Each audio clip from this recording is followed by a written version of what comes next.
आप इनकी जयंती है इसलिए सभी पुष्प है, पुष्प अर्पित करेंगे।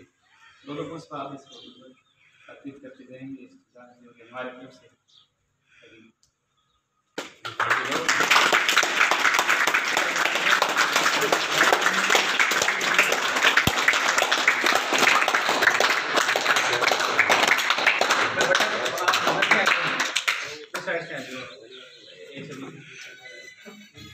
हाँ आज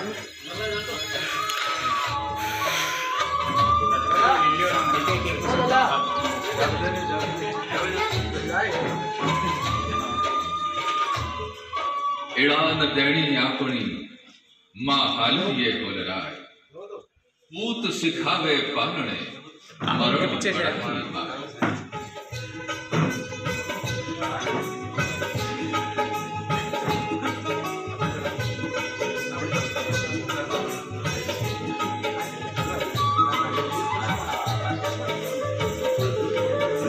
साइड से और एक पुष्प अर्पित कर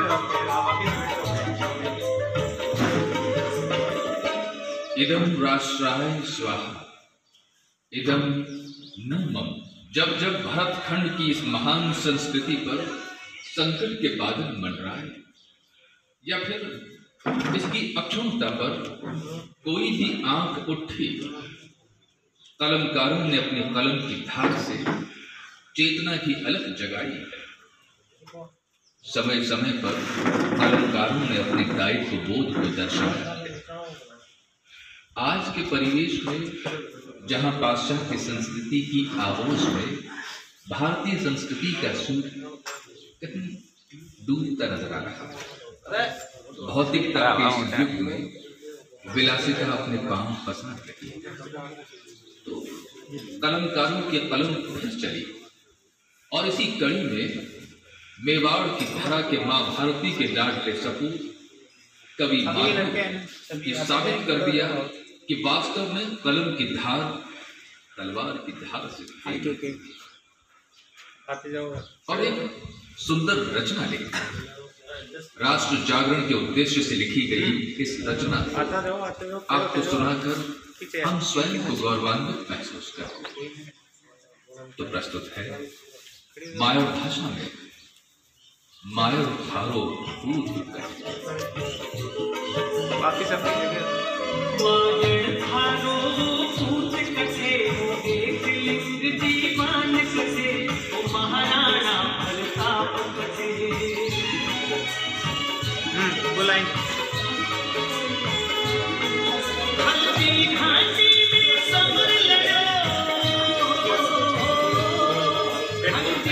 ऐसे जाकर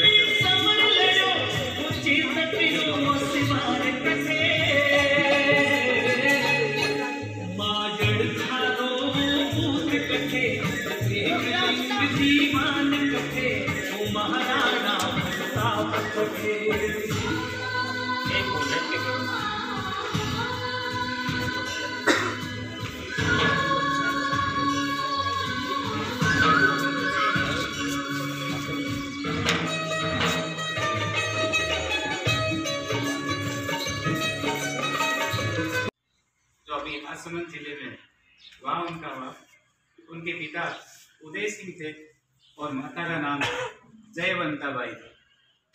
पाली के जो सोनग्रा चौहान थे अथेराज उनकी पुत्री जयवंता बाई, उनकी कोख से महाराणा प्रताप का जन्म हुआ 9 मई 1540 को। उनकी जो द्वितीय पत्नी थी जैसलमेर के बाठी राजवंश, उनकी पुत्री धीरबाई, उनका जो एक पुत्र था जगमाल, उस जगमाल को उदय सिंह ने क्या हुआ, जब उनकी उदय सिंह का देहावसान हुआ 28 फरवरी 1572 को, तो उन्होंने अपना उत्तराधिकारी जगमाल को नियुक्त कर दिया। अब जगमाल को जो राजगद्दी सौंपी गई, लेकिन जो जालोर के अखेराज और ग्वालियर के जो राम सिंह थे उन्होंने इसका विरोध किया। और प्रताप की आयु मात्र 32 वर्ष की थी तब उनको राजा अभिषेक हुआ कुंभलगढ़ में, और उनको सभी जो वहाँ की जनता थी उसको किक्का के नाम से पुकारा, क्योंकि वो छोटी उम्र में महाराजा बने। अब क्या होता है कि राजा बन गए वहाँ के, तो जो अकबर था महान सम्राट, अकबर को जो साम दाम दंड और भेद की सभी नीतियां उनको पैरों तले दरौन कर अपनी स्वाधीनता की रक्षा की मेवाड़ में। उसमें 3 राजा उदय सिंह, प्रताप सिंह और अमर सिंह, तीनों ने क्या किया, अपने गौरव और अपने राज्य की स्वाधीनता के लिए अकबर से संघर्ष किया। फिर भी अकबर ने क्या किया, समझौते के प्रयत्न किए कि वो अधीनता स्वीकार कर ले। इसके लिए 4 बार उन्होंने प्रयास किए। पहले जलाल खान था कोरची, जिसको जो नवंबर 1572 में महाराणा प्रताप को समझाने के लिए भेजा। उसके बाद में मान सिंह आमेर के जो राजा थे, जून 1573 में उनको भेजा गया। तीसरा प्रयत्न हुआ भगवंत दास, जो कि मान सिंह के पिता थे, सितंबर 1573 में उनको भेजा गया। और फिर टोडरमल को दिसंबर 1573 में। अब 3 अप्रैल 1576 को जो मान सिंह थे वो मांडलगढ़ में इधर अपनी सेना, जो सेनापति बनकर मुगल से सम्राट था अकबर की तरफ से, लोसिंग गांव में पहुंचते हैं। और वहाँ हल्दी घाटी जो राजसमंद जिले में है, वहाँ से खन्नौर गांव में जो महाराणा प्रताप है वो रक्त तलाई में जाकर 18 जून 1576 को झालामान सिंह के नेतृत्व में वह लड़ाई लड़ते हैं, मान संग्राम होता है।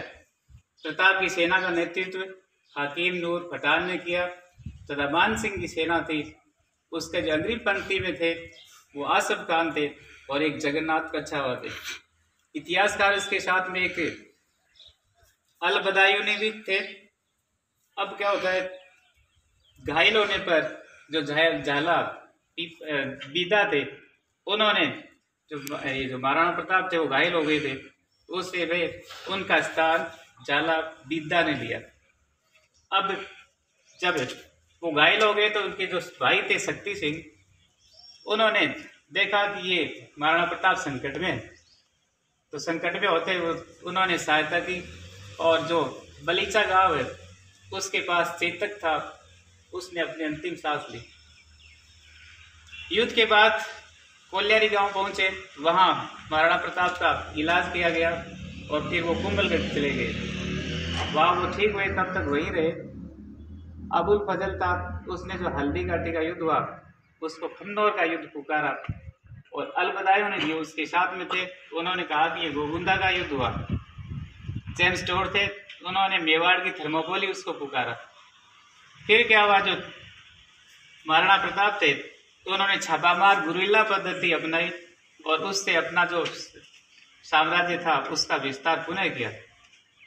और फिर क्या हुआ, ये अकबर को बचा नहीं पाया अकबर, और अकबर खुद स्वयं वहां पहुंचकर अक्टूबर 1576 में उन्होंने उदयपुर को जीता।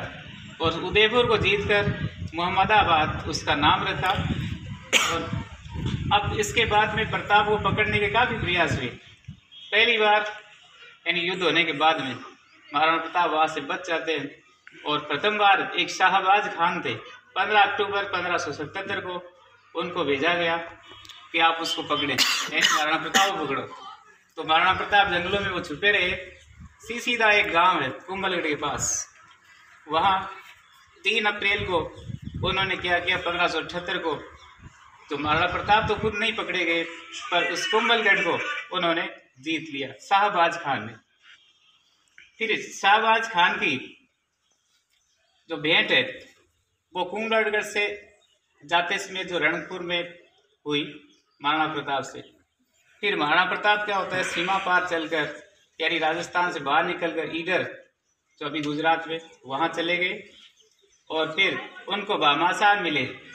भामाशाह जो ओसवाल परिवार में उनका जन्म हुआ 1547 में, और भारमल के यहाँ उनका जन्म होता है। मेवाड़ की वो रक्षक थे और उन्होंने काफ़ी महाराणा प्रताप की सहायता की क्योंकि वो युद्ध में हारे थके थे। फिर दूसरी बार जो उसको प्रयत्न करने में यानी पकड़ने के लिए जो प्रयत्न था, दूसरी बार वो 15 दिसंबर 1578 को हुआ। शाहबाज खान थे, वो भी बाद में वही उनके सेनापति थे, तो वो भी असफल हुए। तीसरी बार फिर 15 नवंबर 1579 को शाहबाज खान को पुनः भेजा गया, फिर वो भी असफल रहे, यानी तीनों बार तीसरा प्रयास भी उनका पकड़ने में असफल रहे। 1584 तक कोई मुठभेड़ नहीं हुई। उसमें क्या हुआ, महाराणा प्रताप ने अपने सैनिक व प्रशासनिक पुनर्गठन किया अपने राज्य का।